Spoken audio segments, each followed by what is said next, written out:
Welcome to After Hours with Dr. Sigaloff, where he can share ideas and thoughts with you. He gets to the heart of the issue so that you can find the truth. The views and opinions expressed are his and do not represent the U.S. Army, DoD, nor the U.S. government. Dr. Sigaloff was either off duty or on approved leave, and Dr. Sigaloff was not in uniform at the time of recording. Now, All right, so today we have a very special guest who's trying to share his story. His concern is he feels like he's been stuck in a foreign country for a very long time for an unreasonable reason. And we both have to be kind of careful here because we're both active duty, although everything we say is not we don't express any opinion that expressed by or held by the U.S. government, DoD, or the Department of the Army. But just go ahead and introduce yourself a bit, Shane, and tell us what's going on. Yeah, so I'm Shane, currently a sergeant in the Army here, stationed here in Korea, and I put a logistic exemption in September of 2021, and still waiting. Well, I just got back from talking with some people about my initial request being denied. And this is, So I found that out today. this is an exemption for what in particular? I know what you're talking about. I So wanna make this is sure my everyone religious else. exemption, my religious accommodation to not get the Kovax, along Right, with several other of the vaccines. right. There's been an Yeah, awakening that's been going on. yeah, I used to love vaccines. I thought, yeah, these are great. Ever since clean water, there was nothing better in human history than vaccines. Well, that's what we were yeah, taught, and that may be completely false. These new things that are not vaccines, they're gene therapy, and gene therapy does not mean it edits your genes, absolutely, but there's lots of evidence that it does edit the human genome. absolutely. In America, we say that if you can have whatever belief you want and you are sovereign over your body. And so what has the Army told you as you submitted this religious exemption to try and keep sovereignty over your body? Initially, I was like I said, my immediate command was very supportive, but I was also told like, I won't. It'll be denied. I'll never get it, approved or anything like that. So immediately I was, yeah, I will help you out, but you're wasting your time. That kind of opposition.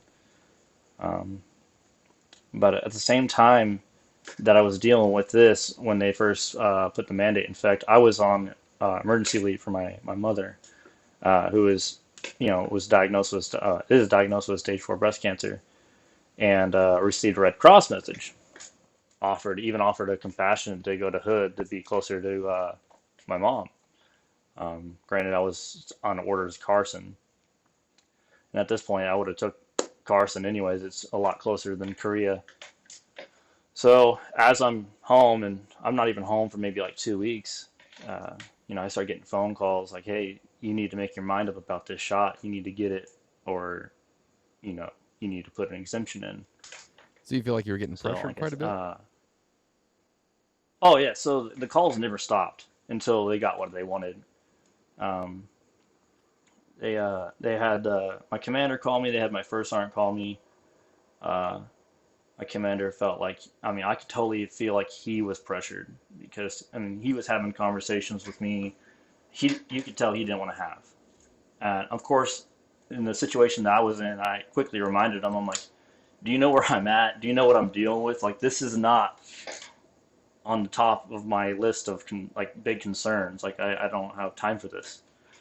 And they said, yeah, yeah, we know, but they're threatening to uh, drag you back to Korea, not give you your containment, not give you compassionate, and not let you PCS. They'll flag you and keep you here if you do nothing.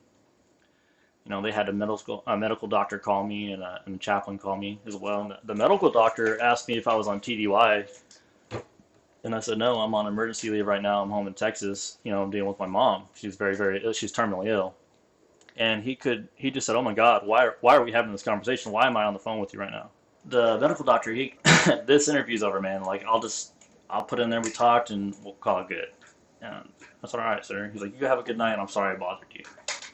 So the same thing went on with the chaplain, that they had a completely different battalion chaplain call me, and like this is late at night in Texas because this is obviously everyone's operating in the morning in Korea to do phone calls and stuff.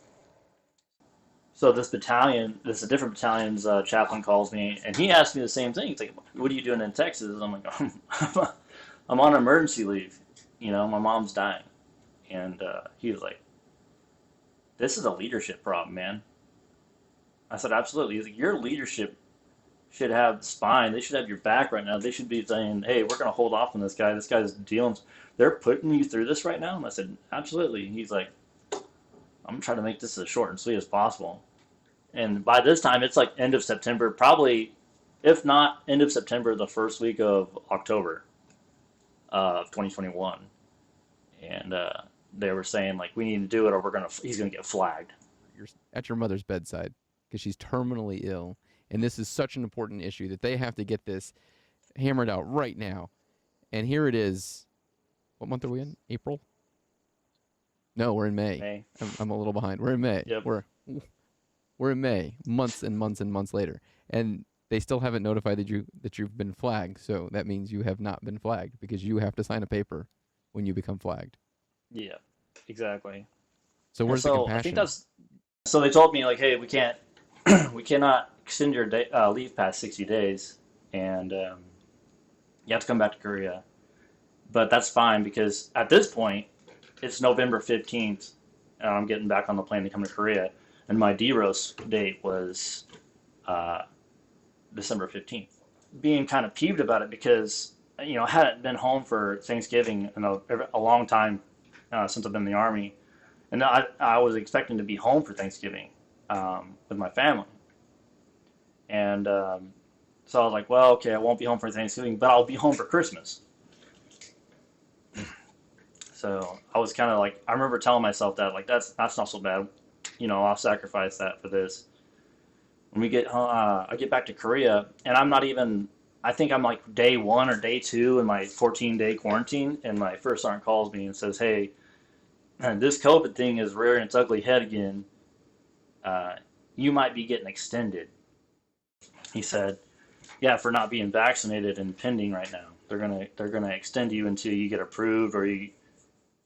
It wasn't until after, so no one was completely sure if they were going to do that or not. He was giving me a heads up. It wasn't until about 7 days. I've cleared installation. I'm ready to go. I'm not standing at Battalion S1 trying to get my leave form so I can clear finance and the rest of the battalion. And they're like, "Sergeant Parrish, your your leave form's not signed by the commander yet, the battalion commander." I was like, "Oh, okay. Well, I guess I'll do that tomorrow." And that was the next day is when my first sergeant called me and said, "Hey, man, your leave's denied. You're getting IFSD'd and 60-day increments until something else happens, until you get vaccinated or until your exemption request gets approved." Here we are. I'm 6 months past my DROS. And last night I just finally got an answer on my first RA, and they had just had me put in another EGP a couple weeks ago because I had a template for a guy who got his ETP to PCS approved because of family health issues back home. So they had me fill that out, put my background information in and send it up. But I don't think that even matters anymore because now my RA is denied. And I have no desire or want to appeal it. Like what to do what? Like I ETS in March 2023, so it took them 9 months to answer my initial request. What are they going to do? Is wait another 9 to 10 months to I'll be out of the Army by then. It'll just keep me here indefinitely. At this point in time, I'm just trying to get home to my mom any way I can. I've lost a lot of trust with I call them the people upstairs, mostly my battalion and higher leadership, and I don't know who's guilty of what or not, but I suspect a lot of foul play. I think I firmly believe they knew I was going to get stuck here before they called me back to Korea because it was a little too convenient to be like the first day back in quarantine, as soon as I'm back in Korea, they're telling me, "Hey, man, you're getting extended." Like they knew once I was in Korea, they could finally break that news to me.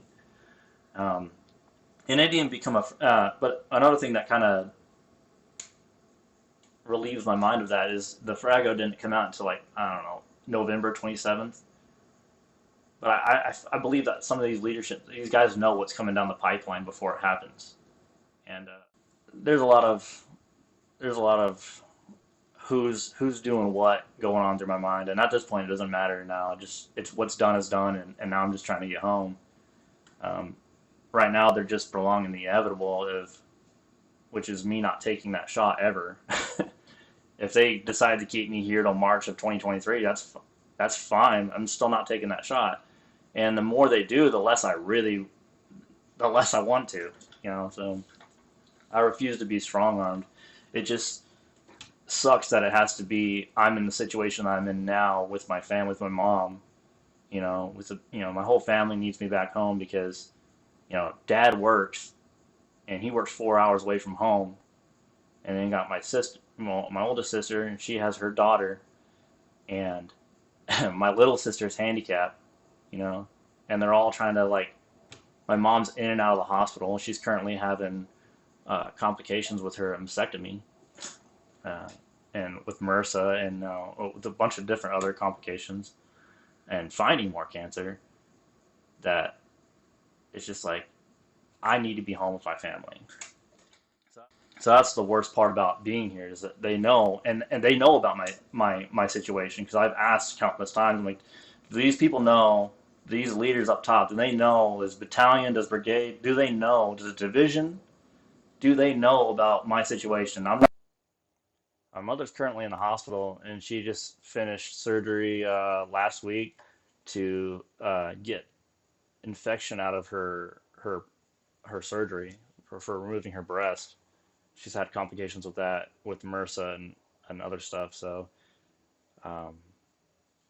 still in the hospital. She's been in the hospital for almost 3 weeks now, from when she first was thrown in there after she first started having complications with the surgery. She had surgery, I believe, in end of March or beginning of April, when she had her breast removed. So they thought they had found another lump, and they found out it was like a pocket of infection or whatnot. My family is they're all in low spirits right now. It's taken effect on my dad. My dad had a heart attack last July dealing with all this. He's a hard worker. He takes care of the family financially, sole provider right now. And so that's my biggest concern, is him having any more complications due to this. My mom's in low spirits because, after she went on board with the chemo stuff, she didn't want to do chemo. Her quality of life kind of went down after that, and even after the doctor told her it wouldn't. You don't mind My telling mom's us? name? My mom's name's Casey. Casey, I'll be praying for you. My family will be praying for you, and I'm sure there are many listeners that will be praying for you as well.